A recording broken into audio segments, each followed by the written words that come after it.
The night wind moved slowly across the savannah, carrying the smell of dry grass and distant rain.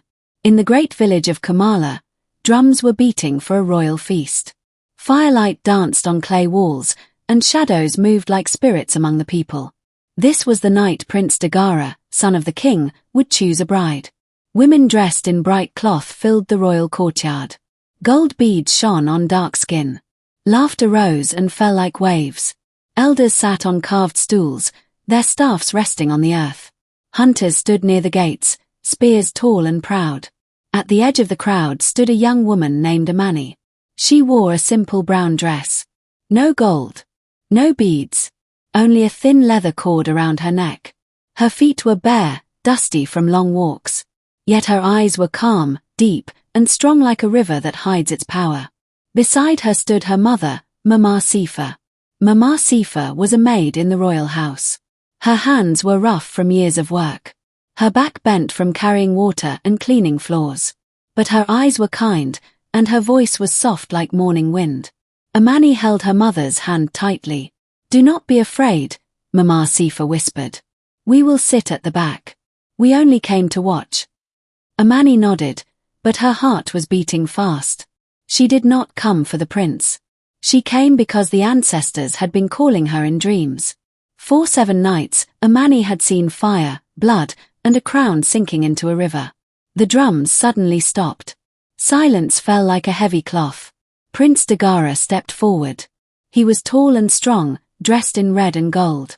A lion's skin rested on his shoulders. His smile was sharp, full of pride. When he laughed, others laughed with him. His eyes moved across the women, then stopped on Amani and her mother. The prince frowned. "Why is the maid here?" he asked loudly. People turned to look. Mama Sifa lowered her head. Amani felt heat rise in her chest. The prince laughed. Then he said the words that would change everything. "Your mom is just a maid. She can't sit with mine." The courtyard exploded with laughter. Women covered their mouths. Men shook their heads. Even some elders smiled weakly, afraid to speak. Amani felt her mother's hand tremble. She looked at Mama Sifa's face and saw pain she had never seen before. Not anger. Not shame. Just deep, quiet hurt. Amani stepped forward. She held her mother's hand tighter. The wind grew stronger. Firelight flickered wildly. Somewhere beyond the village, a hyena cried. Amani lifted her head and looked straight at the prince. Her voice was calm, but it cut like a blade. "One day," she said, "the earth will decide who sits high and who sits low." More laughter followed. Prince Dagara waved his hand. "Remove them," he said. "They spoil the night." Guards moved forward. Mama Sifa pulled Amani back. "Come," she whispered. "We must go." As they turned away, the drums started again, louder than before, trying to bury what had just happened. But the ancestors had already heard. As Amani and her mother walked away from the firelight, a cold wind passed through the village. Elders looked around uneasily. One old woman whispered, "The spirits are watching." That night, the moon was red. At their small mud house near the forest edge, Mama Sifa sat silently by the fire. The flames reflected in her tired eyes. "I am sorry," she said at last. "My life made yours heavy." Amani knelt before her. "No," Amani said. "Your life made me strong." Outside, the forest rustled. Leaves whispered secrets. The wind carried distant drums, now slow and uneasy. When Mama Sifa slept, Amani stayed awake. She heard footsteps that were not human. The fire went out by itself. The room grew cold. Then a voice spoke from the darkness. "Daughter of the forgotten," it said. "The insult has opened the path." Amani stood, her heart racing. From the shadows emerged a tall figure made of smoke and moonlight. Its eyes glowed like embers. "I am Kavira, messenger of the ancestors," it said. "Your blood carries an old promise." Amani swallowed hard. "I am just a maid's daughter," she said. The spirit's voice echoed like drums inside a cave. "Kings rise and fall, but blood remembers." The floor shook slightly. Outside, the wind howled. "The royal line is rotten with pride," Kavira continued. The insult spoken tonight has awakened forces long asleep. Amani felt heat run through her veins. What do you want from me? She asked. To choose, the spirit said. Silence or destiny. Images flooded her mind, fire swallowing the palace, a river turning black, Prince Dagara begging, Mama Sifa standing tall among elders. A tear rolled down Amani's face. I choose my mother, she said. The spirit nodded. Then the journey begins. With that, Kavira vanished. The fire reignited by itself. Amani fell to her knees, shaking. Outside, thunder rolled across the mountains, though the sky was clear. In the royal palace, Prince Dagara suddenly woke from his sleep, sweating. He had dreamed of a woman standing in flames, her eyes calm, her hand holding another. And far away, deep in the forest, the ancestors gathered. The insult had been spoken. The balance had been broken. And revenge, slow, ancient, and just, had begun. Morning came with no warmth. The sun rose slowly over the savannah, pale and weak, as if afraid of what it would see. A cold mist lay low on the ground, curling around huts and trees like silent spirits returning from the night. Amani stepped outside their small mud house. The earth felt different under her feet. It pulsed softly, like a living thing breathing. Birds watched her from tree branches but did not sing. Even the forest seemed to hold its breath. Behind her, Mama Sifa stirred the cooking pot. You did not sleep, her mother said without turning. Amani nodded. The night was heavy. Mama Sifa looked at her then, truly looked. Her brow tightened. Something followed you home, she said quietly. Amani's heart skipped. You feel it too, she asked. Mama Sifa sighed and sat on a low stool.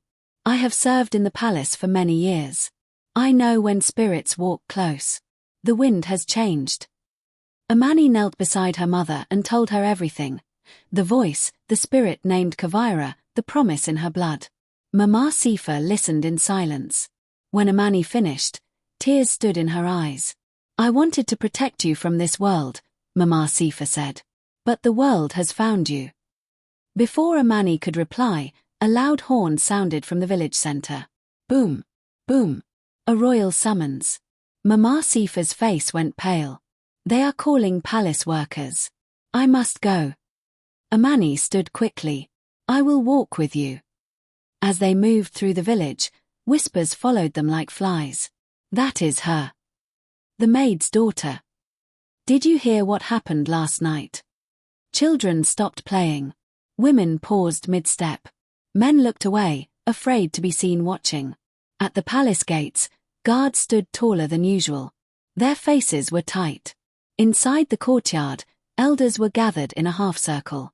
At the center stood Queen Nair, Prince Dagara's mother. She was tall, wrapped in dark blue cloth, her neck heavy with ivory beads. Her eyes were sharp like a hawk's. Mama Sifa bowed low. Queen Nair spoke without greeting. Strange things happened last night, she said. The moon turned red. Dogs cried until dawn. The river rose without rain. Murmurs spread among the elders. Queen Nair's gaze fell on Amani. You, she said. Come closer. Amani stepped forward. Her legs felt heavy, but her back stayed straight. The queen studied her for a long moment. I smell the forest on you, Queen Nair said. And old things.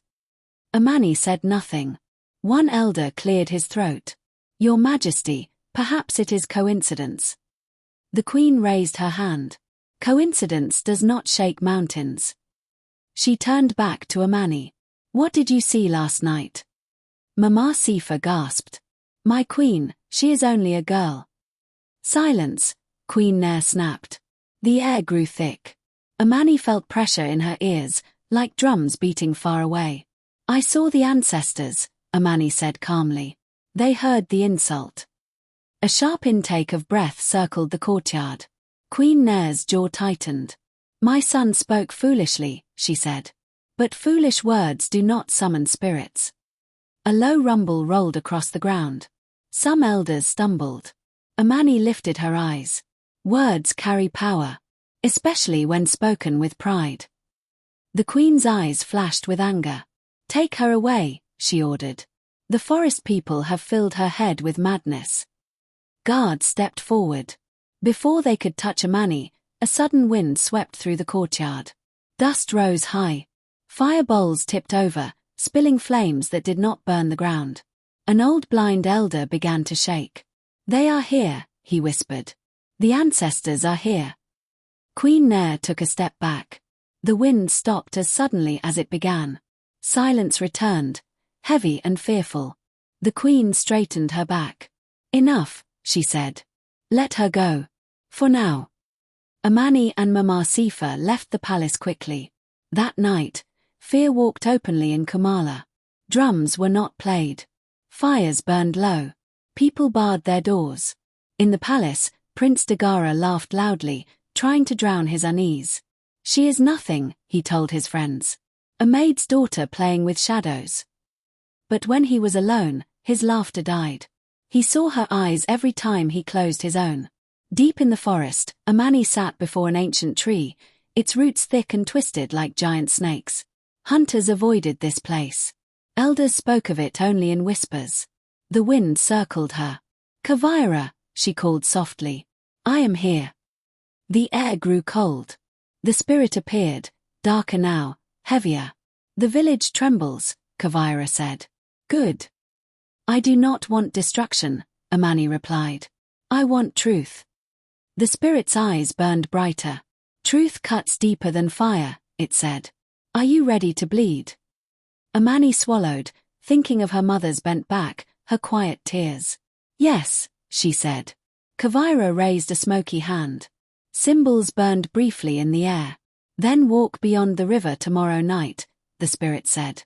"There lies the first secret." "What secret?" Amani asked. "The one buried with your birth," Kavira answered. The forest groaned as if in pain. Far away, thunder answered. At the same moment, Queen Nair stood alone in her chamber, staring at an old wooden box hidden beneath her bed. Inside lay bones wrapped in red cloth. She whispered, "It should have stayed buried." And Prince Dagara screamed in his sleep as unseen hands dragged him toward a river of fire. The path was opening. The tension was rising. And the truth, long buried beneath pride and blood, was preparing to rise. The night Amani crossed the river, the moon hid its face. Clouds covered the sky, thick and low, pressing down on the land. The water of River Nyla moved slowly, dark and heavy, whispering like voices speaking beneath the surface. Amani stood at the riverbank, her feet sinking into cold mud. Behind her, Mama Sifa slept, unaware. Amani had not told her mother where she was going. Some paths had to be walked alone. The wind brushed her skin, carrying the smell of wet earth and old leaves. "Kavira," she whispered. The water began to ripple. From the center of the river, mist rose, twisting and shaping itself. The spirit appeared, tall and solemn, its body reflecting the faint light like moving smoke. "You have come," Kavira said. "Good." Amani nodded. "You said the truth was here." Kavira lifted an arm. The river parted. Water pulled away to both sides, revealing a narrow path of black stones leading to the other bank. Amani's breath caught. "Walk," the spirit commanded. Each step felt heavy, as if unseen hands pressed on her shoulders. The river walls trembled, holding back ancient anger. She could hear whispers, names, cries, prayers. When she reached the other side, the water closed behind her with a deep roar. Before her stood a small hill, covered with tall grass that moved though there was no wind. At the top of the hill stood an old stone circle, broken and forgotten. Kavira floated beside her. "This is where kings once came to ask permission from the ancestors," the spirit said, before pride blinded them. At the center of the circle lay a flat stone, stained dark. "Sit," Kavira said. Amani obeyed. The ground grew warm beneath her. "Speak your full name," Kavira said. Amani hesitated. "I am Amani, daughter of Sifa." The spirit's eyes flashed. "That is not all." A sharp pain struck her chest. Her breath left her body. Images flooded her mind. A palace room filled with firelight. A woman screaming in pain. Queen Nair, younger, trembling, holding a newborn baby. An elder shouting, "She carries the mark." A man's voice, cold and afraid, "Hide her. Kill her if you must." Amani cried out. Kavira's voice thundered, "You are Amani Nyara, firstborn of the royal bloodline." The world spun. "No," Amani whispered. "My mother is a maid." Kavira turned to face her fully. "Mama Sifa is not your birth mother," the spirit said gently. "She saved you." Amani's body shook. The vision continued. She saw Mama Sifa, younger, running through the forest with a baby in her arms. Soldiers chased her. Spears flew past. Blood-stained leaves. She saw Mama Sifa fall, then rise again, hiding the child beneath her own torn cloth. "She was ordered to throw you into the river," Kavira said. "Instead, she ran." Tears streamed down Amani's face. "All these years," she whispered. "The queen feared you," Kavira continued. "You were born with the ancestral mark, a sign that the throne would change." Amani remembered the thin cord around her neck. "What about this?" she asked. Kavira touched it. The cord burned away, revealing a faint scar beneath. The mark of the ancestors. The ground shook. "You were hidden as a maid's child," Kavira said, "so the royal line could continue in pride." Amani's heart pounded with rage and pain. "They laughed at her," she said. "They broke her." "The insult was meant for you," Kavira replied. "Blood remembers blood." Amani stood, fists clenched. "What must I do?" she asked. Kavira's voice grew heavy. "Truth must rise. But truth demands a price." "What price?" Amani asked. "Everything you think you are," the spirit said. The stone circle began to glow. Drums sounded from nowhere, slow and deep. The ancestors appeared, shadows with glowing eyes, surrounding her. One stepped forward, a woman with a crown of bones. "Child of hidden blood," the ancestor said. "Will you reclaim your name?" Amani thought of Mama Sifa, bent over floors, insulted and mocked. "Yes," she said. "But not with cruelty." The ancestor nodded. "Then your path will be harder." The ground split slightly. A vision appeared before Amani's eyes. Prince Dagara seated on the throne, the land dry and broken. Another vision followed, him kneeling, the land green again. "Choose," the ancestors said. Amani's voice was steady. "I choose justice." The spirits murmured approval. Kavira stepped back. "The queen knows the truth is moving," the spirit said. "She will strike first." As if summoned by the words, a scream echoed from the palace side of the river. Fire lit the distant sky. "The time has turned," Kavira said. "Return. Protect the one who saved you." Amani ran back toward the river. This time, the water opened faster, as if bowing. Across the river, dogs howled. In the palace, Queen Nair smashed the old wooden box against the floor. Bones spilled out. "They should have killed her," she hissed. Prince Dagara stood frozen. "Mother," he whispered. "Who is she?" Queen Nair's eyes were wild. "Your end," she said softly. And far away, Mama Sifa woke suddenly, clutching her chest, whispering Amani's name. The secret was no longer buried. The turning point had come. And nothing in Kamala would ever be the same again. The fire reached Mama Sifa's door before the scream reached her ears. She woke coughing, her small house filled with smoke. Orange light flickered wildly on the walls. Outside, voices shouted. Feet ran. Dogs barked in fear. Mama Sifa rushed out and froze. The edge of the forest was burning. Flames climbed trees like angry spirits. Sparks flew into the night sky. The wind pushed the fire forward, straight toward the maid's quarter. People shouted, "Fire! Fire!" Some grabbed water pots. Others ran, carrying children. Panic spread like disease. Mama Sifa's heart pounded. "Amani," she whispered. She ran. On the path from the river, Amani felt the heat before she saw the flames.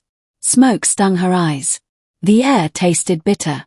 She ran faster, her feet barely touching the ground.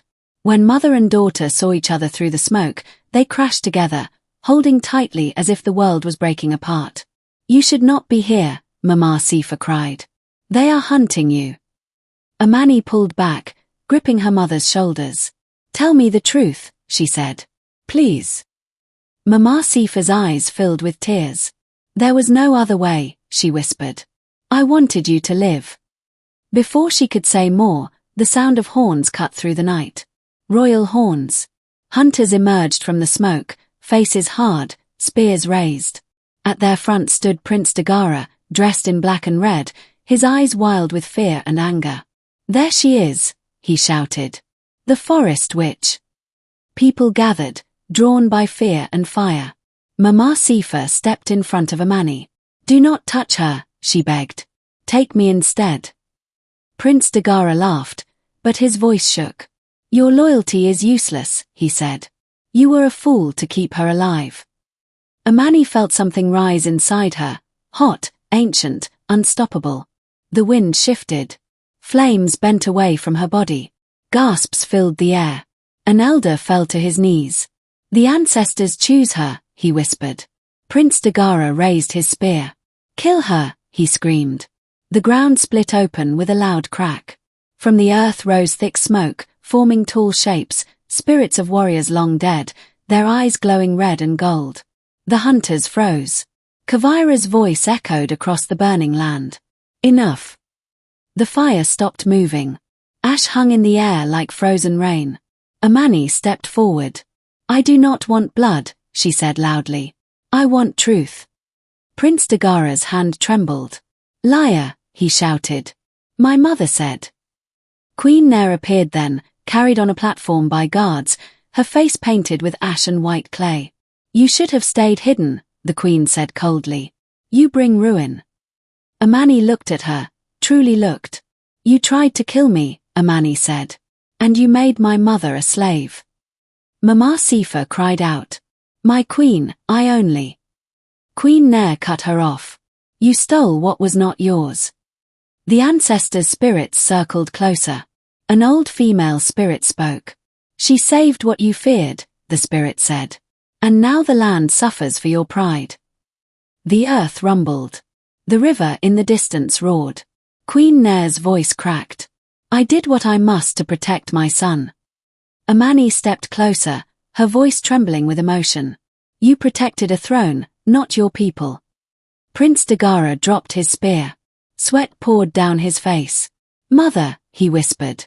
What did you do? Queen Nair looked at him, then away. Silence fell. Mama Sifa sank to her knees, sobbing. I raised her with love, she cried. If that is a crime, then punish me. Amani knelt beside her. You are my mother, she said clearly. Blood did not raise me. You did. The ancestors murmured again, louder this time. Kavira appeared between Amani and the queen. The land demands balance, the spirit said. A life of truth or a reign of lies. Queen Nair screamed in rage and fear. I will not bow to a maid's child. She pulled a hidden blade and rushed forward. Before anyone could move, the ground opened beneath her feet. Roots wrapped around her legs, pulling her down. The earth swallowed her scream. When the ground closed, the fire died completely. Smoke drifted away. The night grew quiet. Prince Dagara fell to his knees. I did not know, he said, shaking. I swear it. Amani looked at him. Pity and anger battled inside her chest. This is not the end, she said. It is the breaking point. The ancestors began to fade, their work unfinished. Kavira spoke one last time that night. The throne will be tested. Blood will be weighed. The final choice remains. Mama Sifa clutched Amani's hand, her tears falling freely. I am sorry, she whispered again. Amani held her close. No, she said softly. You gave me a life. Now I will give you dignity. Far above, the clouds parted. The moon returned, pale and watching. The village of Kamala stood silent, changed forever. The queen was gone. The prince was broken.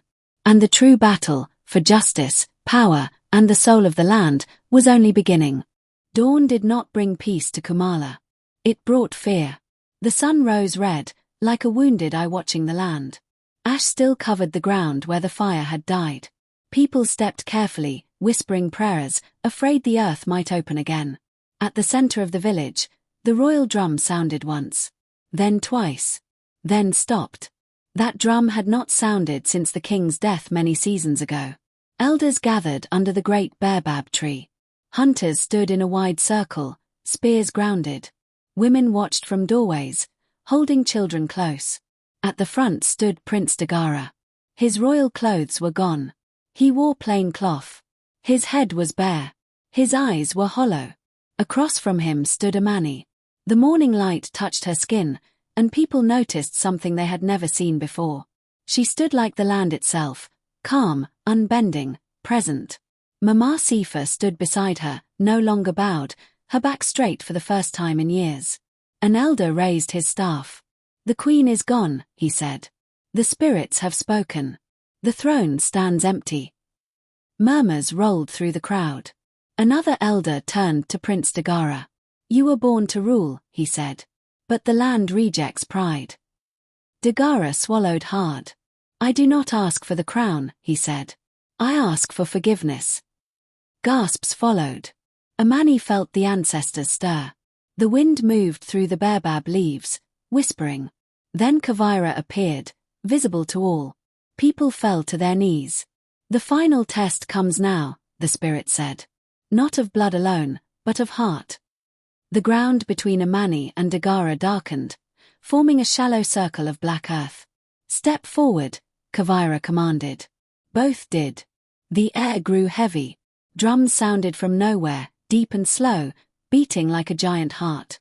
"Prince Dagara," Kavira said, "do you accept the truth of your birth?" Dagara nodded. "Yes." "Do you accept the suffering caused by your pride?" Tears filled his eyes. "Yes." The spirit turned to Amani. "Child of hidden blood," Kavira said, "do you claim the throne taken from you?" All eyes turned to her. Mama Sifa's hand trembled in Amani's. This was the moment. The climax. Fire rose around the black earth, forming a ring. Heat pressed against their skin, but did not burn. Amani closed her eyes. She saw visions, herself seated on the throne, alone. The people obeying out of fear. Mama Sifa standing far away, small again. Another vision followed, no throne, but the land green. Elders listening. Children laughing. Her mother seated among respected women. Amani opened her eyes. "I claim the truth," she said. "Not the crown." A shocked cry spread through the crowd. Prince Dagara looked up, confused. Amani turned to him. "You were raised in lies," she said. "But lies can be unlearned." The fire ring flared higher. Kavira's voice thundered. "Then speak judgment." Amani's heart pounded. "This land will not bow to pride again," she said. "The throne will stand, but not above the people." She faced the elders. "Let the prince live," she said. "But let him serve." Prince Dagara dropped to his knees, bowing his head fully to the ground. "I accept," he whispered. The fire died instantly. The wind softened. The ancestors appeared once more, nodding in approval. One elder stepped forward, voice shaking. "Who then shall guide us?" Amani looked at Mama Sifa. "My mother," she said. Gasps turned to silence. Mama Sifa cried out softly. "No. I am only." "You are the one who chose love over fear," Amani said. "This land needs that." The elders looked at one another. Slowly, one by one, they bowed. Kavira raised both arms. "So it is spoken," the spirit declared. "Let wisdom sit where power once ruled." A great cheer rose from the people, uncertain at first, then strong. Drums exploded into sound. Fast. Joyful. Alive. Prince Dagara was taken to the riverlands to work with farmers and fishermen. His hands would learn humility. His eyes would learn truth. Mama Sifa was washed with sacred water. Elders placed a simple carved staff in her hands. Not gold. Not ivory. Wood from the baobab, strong and living. Amani stood behind her, tears in her eyes. The ancestors began to fade, their work done. Kavira looked at Amani one last time. Revenge was offered, the spirit said. You chose justice. I chose my mother, Amani replied. The spirit smiled. That is why the land will heal. Thunder rolled softly in the distance, not with anger, but with promise. Rain began to fall. Gentle. Clean. Washing away ash. Washing away pride. The people of Kamala lifted their faces to the sky. And for the first time in many seasons, the land breathed freely again. The rain fell through the night. Not heavy. Not angry. It fell like a blessing. By morning, the ash was gone. The earth smelled fresh, dark, and alive. Green shoots pushed through black soil as if the land itself had been waiting for permission to heal. In Kamala, people stepped outside their homes slowly, unsure if the peace was real. It was. Under the great baobab tree, elders gathered again. This time, there was no fear in their eyes. Only humility. At the center sat Mama Sifa. She did not wear a crown. She wore simple cloth, clean and bright. In her hands was the baobab staff. Her back was straight. Her eyes were calm. Beside her stood Amani. No longer hidden. No longer silent. The wind moved gently through the village, carrying the sound of distant drums, not drums of war, but drums of renewal. An elder spoke. For many seasons, we honored blood above character, he said. And the land suffered. He bowed to Mama Sifa. Today, we honor the heart. People followed. Hunters knelt. Women bowed. Even children bent their heads, sensing something sacred. Mama Sifa's hands trembled slightly. I never wanted power, she said softly. I only wanted my child to live with dignity. Her voice cracked. But if I lead, she continued, it will be with listening ears, not raised fists. A deep murmur of approval spread through the crowd. Amani felt tears roll down her face. She remembered the night of laughter. The insult. The pain. Your mom is just a maid, she can't sit with mine. Now the same woman sat where all could see her. Not above them. Among them. Prince Dagara watched from the edge of the gathering. He wore rough cloth now. His hands were already marked from work in the fields. His eyes no longer carried pride, but understanding. When Mama Sifa's gaze met his, he lowered his head. I am sorry, he said. Not as a prince. As a man. Mama Sifa nodded once. Learn, she replied. And teach others. That was his punishment. And his mercy. Days passed. Then weeks. The land changed. Crops grew taller. Rivers ran clear. Children laughed freely again. Drums played every evening, their rhythm strong and joyful. Amani walked through the village without fear. People greeted her with respect, but she remained simple. She helped elders. She taught children stories of the ancestors, not stories of fear, but of balance. One night, as the moon rose full and silver, Amani returned to the riverbank. Kavira, she whispered. The water stirred. The spirit appeared one last time, softer now, lighter. The land is at peace, Kavira said. For now, Amani replied. The spirit nodded. Peace must be chosen again and again. Amani looked at the stars. Why me? She asked quietly. Kavira's eyes glowed gently. Because you did not let pain turn into cruelty, the spirit said. Because when revenge was easy, you chose justice. The wind wrapped around her like a farewell. Then Kavira faded into mist. Years later, travelers spoke of Kamala as a strange village. A place where Maid once ruled with wisdom. A place where a prince learned humility. A place where a daughter refused to let insult become hatred. And elders told the story around firelight. They always ended the same way. They would say, never measure a person by where they sit today. The earth is always listening. And dignity, once awakened, sits higher than any throne. Fire moral lesson. Pride blinds, but humility restores. Revenge destroys, but justice heals. And no child should ever be judged by the title of their mother, because love, not status, is what shapes destiny.